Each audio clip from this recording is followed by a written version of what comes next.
राजस्थान के रेगिस्तान के बीचों बीच स्थित शेखावत हवेली अपनी ऐतिहासिकता और भव्यता के लिए मशहूर थी। ठाकुर शेखर सिंह की मौत के बाद उनकी इकलौती बेटी जानवी शेखावत ने हवेली और उनकी संपत्ति की जिम्मेवारी संभाल ली थी। लेकिन जानवी का जीवन दिखने में जितना सही था उतना ही अकेलापन उसमें बसा था। जानवी के पास सब कुछ था, धन, प्रतिष्ठा और विरासत, पर सच्चा अपनापन नहीं। हवेली के चारों ओर बसे गांव के लोग उसे राजकुमारी कहते थे, लेकिन वह हमेशा अपने जीवन में खालीपन महसूस करती थी। हवेली में काम करने वालों में सबसे खास था अर्जुन, एक युवा, लंबा और मजबूत कद काठी वाला आदमी। अर्जुन बचपन से ही इस हवेली में काम करता था। वह अपने काम में इतना ईमानदार और निष्ठावान था कि ठाकुर साहब ने उसे परिवार का हिस्सा मान लिया था। एक दिन जब हवेली में एक बड़ा त्यौहार मनाया जा रहा था, जानवी ने बगीचे में अर्जुन को देखा। वह अकेला खड़ा होकर चांद की ओर देख रहा था। उसका चेहरा गहरी सोच में डूबा हुआ था। अर्जुन, तुम यहाँ क्या कर रहे हो? जानवी ने पूछा। मालकिन, बस यूं ही चांद देख रहा था, अर्जुन थोड़ा झिकझिकाते हुए बोला। चांद में ऐसा क्या देख रहे हो? यह सोच रहा था कि चांद कितना सुंदर है, लेकिन हर वक्त इसकी रोशनी किसी और के लिए होती है, खुद के लिए नहीं। जानवी को अर्जुन का जवाब चौंका गया। वह एक साधारण आदमी था, लेकिन उसकी सोच असाधारण थी।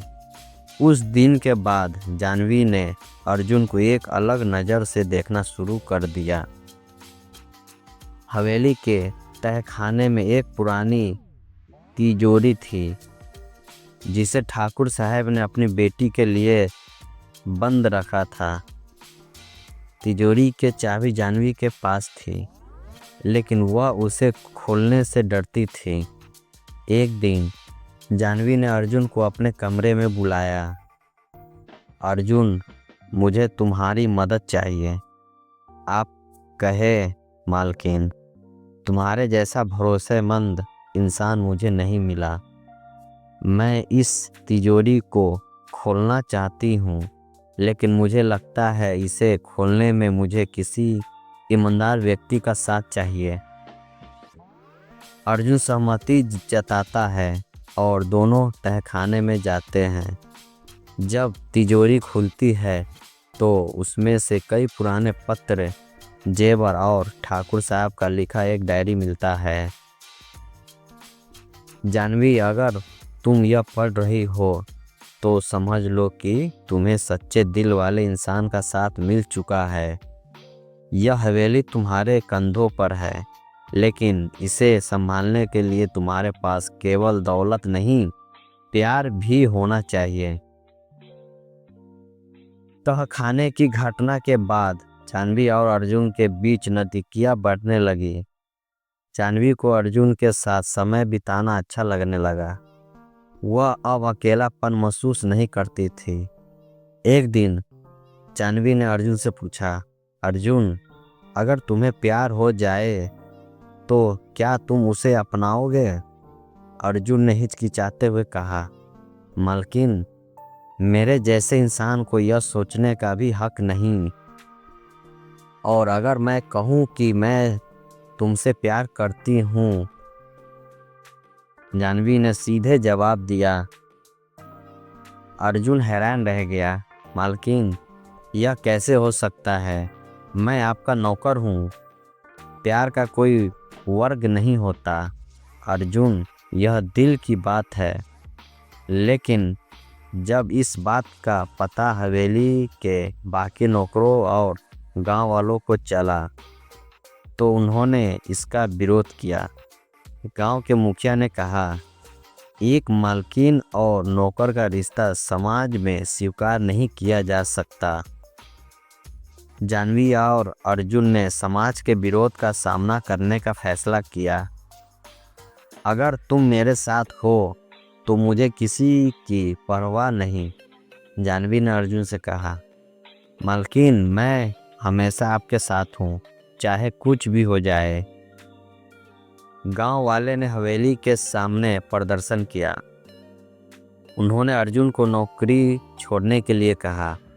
अर्जुन ने डट कर खड़े होकर जवाब दिया, अगर मैं नौकर हूँ तो क्या मेरा दिल नहीं है? क्या मुझे प्यार करने का हक नहीं है? जाह्नवी ने गांव वालों से कहा, यह हवेली मेरे परिवार की है और अर्जुन अब मेरा परिवार है। अगर आप मुझे अपना मानते हैं तो मेरे फैसले को स्वीकार करें। धीरे धीरे जाह्नवी और अर्जुन का प्यार गांव वालों को समझ आने लगा। उन्हें एहसास हुआ कि सच्चा प्यार जाति और वर्ग से ऊपर होता है। गांव के बुजुर्गों ने उनकी शादी की अनुमति दी। शादी के दिन हवेली को फूलों से सजाया गया। गांव के सभी लोग इस खुशी में शामिल हुए।